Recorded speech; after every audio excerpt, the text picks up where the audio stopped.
Hello everyone.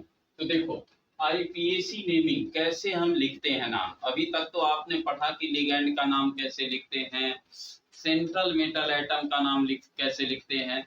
तो इन सारी चीजों को आपने पढ़ा। अब इसके बाद क्वेश्चन करने की बारी आती है। सारे रूल रेगुलेशन आपको ध्यान में रखना है, इसके बाद आप इसको पढ़ोगे। अब देखो, इसमें एक आपको सिंपल सा रूल मैंने बताया कि IUPAC naming for the cationic complex. अगर केटायनिक कॉम्प्लेक्स है तो सबसे पहले नंबर ऑफ लिगैंड में आपको मैंने बताया कि di, tri, tetra, hexa, penta etcetera. Then use after then name of the ligand कि what is the name of the ligand is also they are the if ammonia तो then you write to the amine, if the CO then the carbonyl etc. After then central metal atom में आपको मैंने बताया कि अगर cationic complex है तो name जैसे आप पढ़ते हो सेम उसी तरह का रहेगा कि जैसे मरकरी है तो मरकरी, सिल्वर है तो सिल्वर, आयरन आयरन आपका रहेगा ही, सेम एज इट इज रहेगा। इसी तरह से इसके बाद ऑक्सीडेशन नंबर भी कैलकुलेट करने को आपको मैंने बता दिया था कि कैसे कैलकुलेट करते हैं।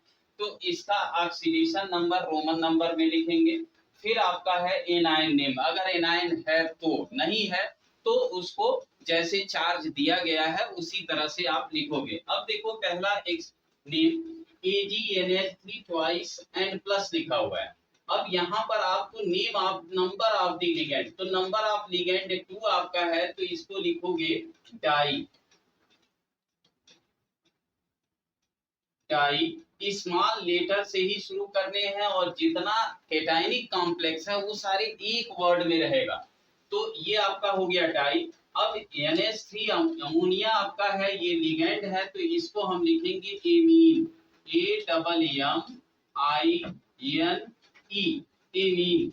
After then you write to the a silver and then you write central metal atom का नाम हो गया। इसके बाद आपके पास इसका ऑक्सीडेशन नंबर, तो ऑक्सीडेशन नंबर आपको मैंने बताया था कि यक्स, अगर मान लीजिए सिल्वर आपका यक्स है +2 इंटू अमोनिया का oxidation number 0 and is equal to +1, तो then x is equal to +1 आपका आ गया। तो then you write to the plus ये 1 in a small bracket and then plus charge are right, then you write to the ion लिखेंगे। ये इसका IUPAC name हो गया कि what is the IUPAC name of A AgNH3 twice plus. इसी तरह से दूसरा देखो यहाँ पर नंबर ऑफ लिगेंड। अब देखो इसमें भी आपको ये ध्यान रखना है अल्फाबेटिकल ऑर्डर, आप 11th में पढ़े होंगे कि अल्फाबेटिकल ऑर्डर में। अब यहाँ पर देखो दो तरह के डिफरेंट लिगेंड हैं। ये आपका जो कॉम्प्लेक्स है ये आपका होमोलिप्टिक आपका हो गया, ये आपका हेट्रोलिप्टिक कॉम्प्लेक्स हो गया। इसमें दो डिफरेंट आपके पास लिगेंड है, एक क्लोरीन आपका क्लोराइड है और दूसरा आपका एमीन है। अब यहाँ पर नंबर ऑफ लिगेंड लिखोगे पेंटा 5 है तो then you write to the penta. इसके बाद लिखोगे amine, pentaamine and then you write to the chloro या क्लोराइडो कुछ भी लिख सकते हैं, chloro and then you write to the cobalt. अब इसके बाद आपको लिखना है इसका ऑक्सीडेशन नंबर। तो अब देखो COX मान लिया 5 इंटू NH3 ऑक्सीडेशन नंबर 0 हो गया, -1 and then is equal to +1 and then 3। तो oxidation number are the 3, then you write to the A3 and then you write to the ion. ये words आप यूज करोगे। तो ये आपका आईपीएसी नेम हो गया इसका कि पेंटाएमीन क्लोराइडो कोबाल्ट थर्ड आयन। इसी तरह से आ जाइए इसमें। अब यहाँ पर देखो, यहाँ भी आपका हेट्रोलिप्टिक कॉम्प्लेक्स है, दो डिफरेंट टाइप के लिगेंड्स हैं, एक आपका वाटर है दूसरा आपका क्लोराइड है। वाटर के लिए मैंने आपको बताया है कि एक्वा वर्ड यूज करते हैं। तो how many water are the present 4, then you write to the tetra aqua and di. Chlorine आपका 2 है तो di chloride dichloro, and then you write to the chromium and then oxidation number. So oxidation number, then you know कि H2O is also the neutral ligand. 4 into 0 0 हो गया. Cl 2 into -1 -2 and then +1 is equal to +1. Then third ion. ये correct naming आपका हो गया. इसी तरह से आ जाइए इसमें. अब यहाँ पर देखो, यहाँ पर बाइडेंटेट लिगेंड है, ईएन इथिलीन डाइएमीन आपका दिया गया है. तो इसके लिए मैंने आपको बताया था कि वर्ड्स यूज करते हैं tris. After then you write to the ethane 1 2 diamine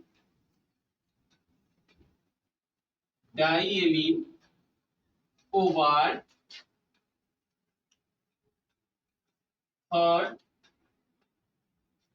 ion. Next आ जाइए. यहां पर देखो, इसमें 3 तरह के लिगेंड्स हैं. एक आपका क्लोराइड है, एथिलीन डाइएमीन है और नाइट्रो कंपाउंड्स हैं.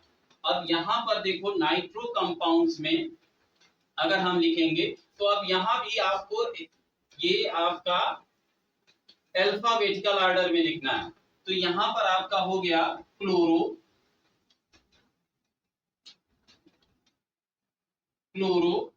then you write to the bis, ethane 1 2 diamine.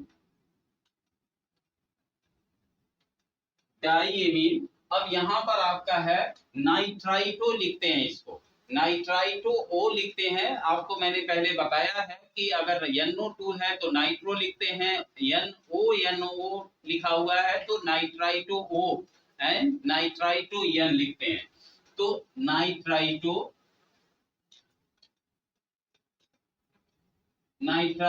O and then you write to the a central metal atom cobalt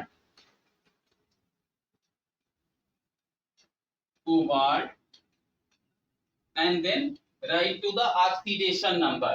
तो ऑक्सीडेशन नंबर देखो, NO2 का -1, Cl का -1, En आपका न्यूट्रल लिगेंड है, 2 into 0 हो जाएगा. वैसे ओरल आप कर सकते हो. तो -1 -1 -2 and is equal to +1 and then equal to the a +3. तो कोबाल्ट थर्ड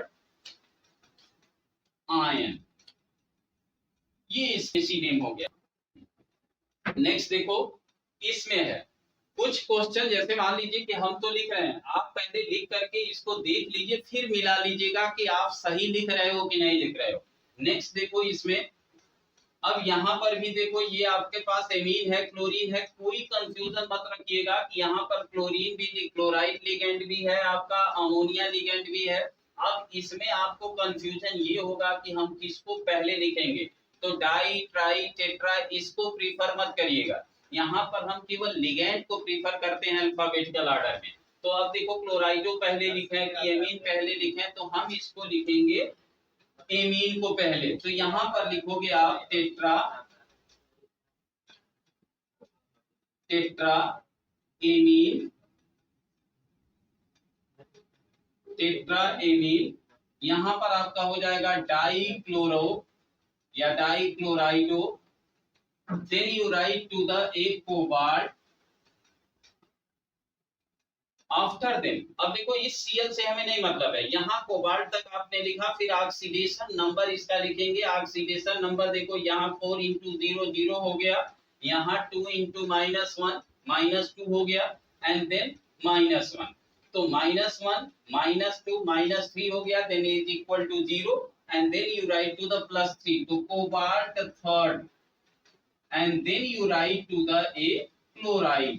यहाँ पर जो स्क्वायर ब्रैकेट के बाहर है कोई भी एनायनिक रेडिकल, तो इसको एज इट इज नाम लिखेंगे. Cl है तो क्लोराइड है, Br लिखा हुआ है तो ब्रोमाइड है, सल्फेट लिखा हुआ है तो सल्फेट हो जाएगा. सेम इसी तरह से आ जाइए नेक्स्ट. अब नेक्स्ट का अगर हमें नाम लिखना है तो यहाँ देखो, यहाँ पर केवल एक ही तरह का लिगेंड है, तो आप लिखोगे hexa amine, hexa amine, cobalt. अब ऑक्सीडेशन नंबर सीधे कैलकुलेट कर लीजिए कि ये x हो गया 6 इंटू 0 0 हो गया 1 -1 into 3 -3 is equal to 0 then is equal to +3। तो कोबाल्ट थर्ड हो गया and then you write to the a chloride.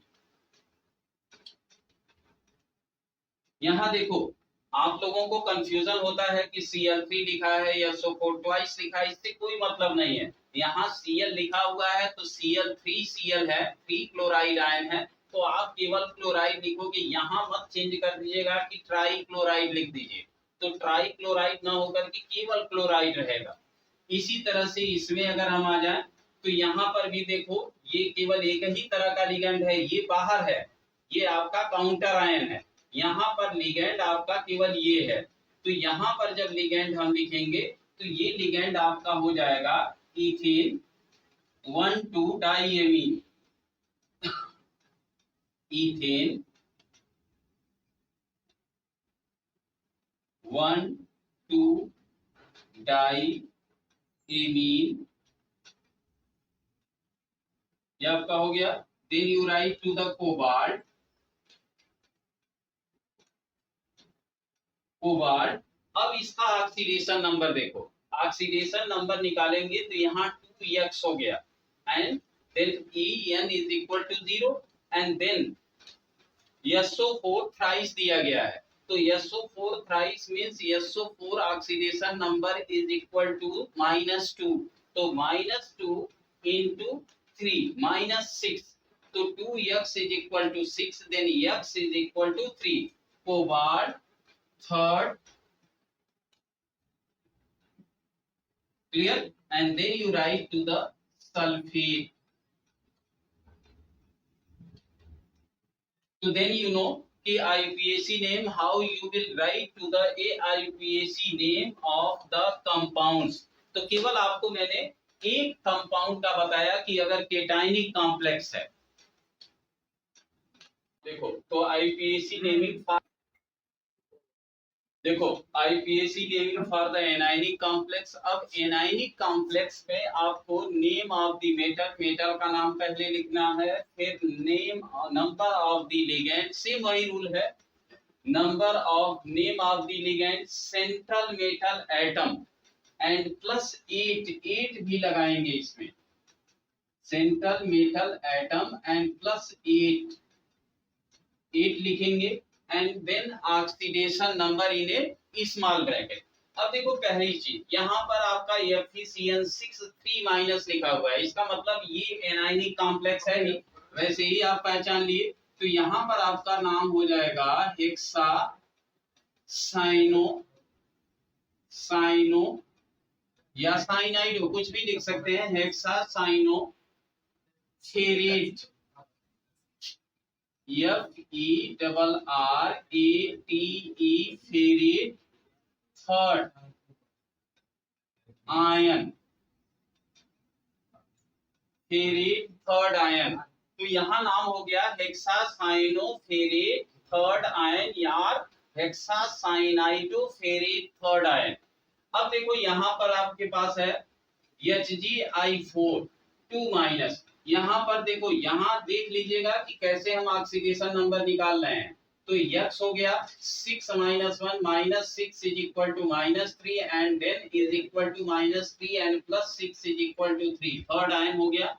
यहाँ पर HgI4 2- दिया गया है, तो 4 लिगेंड्स आपके पास है, तो 4 लिगेंड मींस हो गया टेट्रा आयोडो, आयोडो और आयोडाइडो, and then you write to the mercurate, mercurate, and then write to the a oxidation number, so oxidation number is also the a second, and then you write to the ion, ion anion कुछ भी लिख सकते हैं लेकिन ion word डाल दीजिए, कोई दिक्कत नहीं। PtCl6 2-, अब यहाँ पर 6 आपका है, तो then you write to the hexa chloro या क्लोराइडो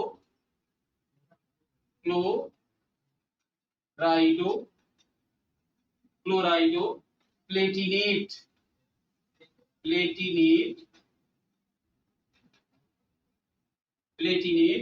and then you write to the a oxidation number. तो देखो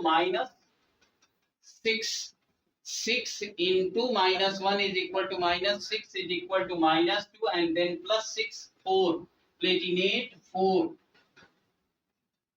and then you write to the ion। अब यहाँ देखो पहले भी मैंने बताया था कि केटायनिक और एनायनिक कॉम्प्लेक्स को कैसे पहचानते हैं।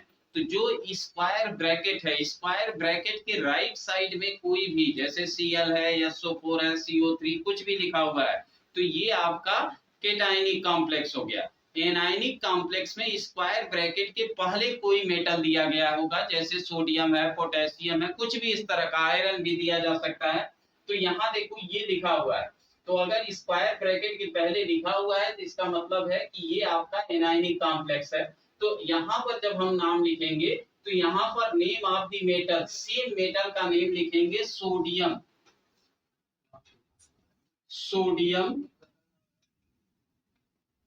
ये आपका sodium. Then you write to the a die cyano argentate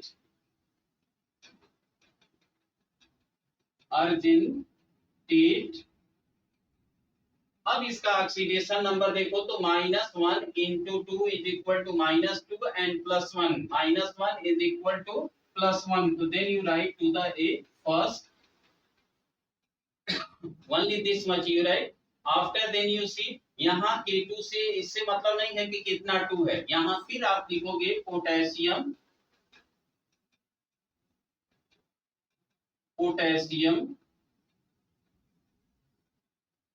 यहाँ पर आपके पास हाइड्रोक्सो है तो then you write tetra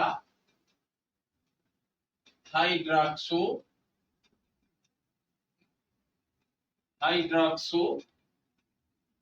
zincate. अब इसका ऑक्सीडेशन नंबर देखो तो -4 and +2 second, zincate second in a bracket. इसी तरह से यहाँ K4 से हमें नहीं मतलब, पोटेशियम 4 है केवल इसको न्यूट्रल करने के लिए, तो 4 आपका है सेम लिखोगे, आप लिखते चलिएगा, इसके बाद मिला लीजिएगा कि आपने लिखा सही है कि नहीं। पोटेशियम हेक्सा साइनो या साइनाइडो साइनोफेरेट। ऑक्सीडेशन नंबर, तो oxidation number 6 minus and 4 then you write to the second. इसी तरह से इसमें आ जाइए तो ये आपका हो गया पोटेशियम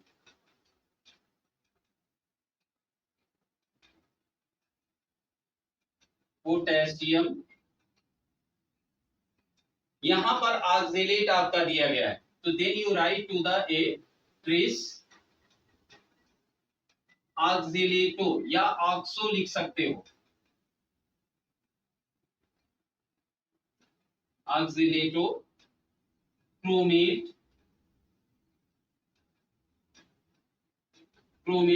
3 2 जा 6 -6 एंड +3 क्रोमेट थर्ड। अब देखो लास्ट आपके पास है, यहां पर सेम आप वही लिखोगे पोटेशियम। अब यहाँ देखो दो तरह के लिगेंड हैं, एक साइनाइड भी है, एक नाइट्रोसिल भी है। नाइट्रोसिल यहाँ पर आपका पॉजिटिव लिगेंड्स है, यहाँ देखो यूज किया गया है, तो यहाँ लिखोगे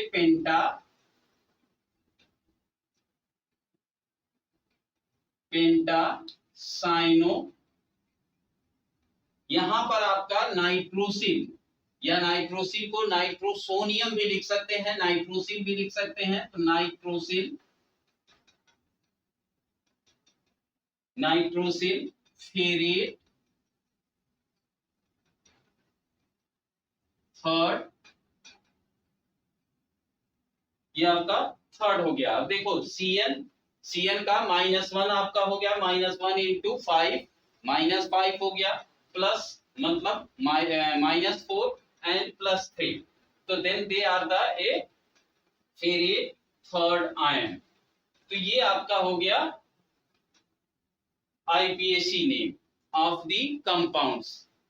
Okay, so all of you do more practice, and if you have problem then you write in a comments, then in next lecture I will also write the IPAC name. All of you do more practice. Thank you.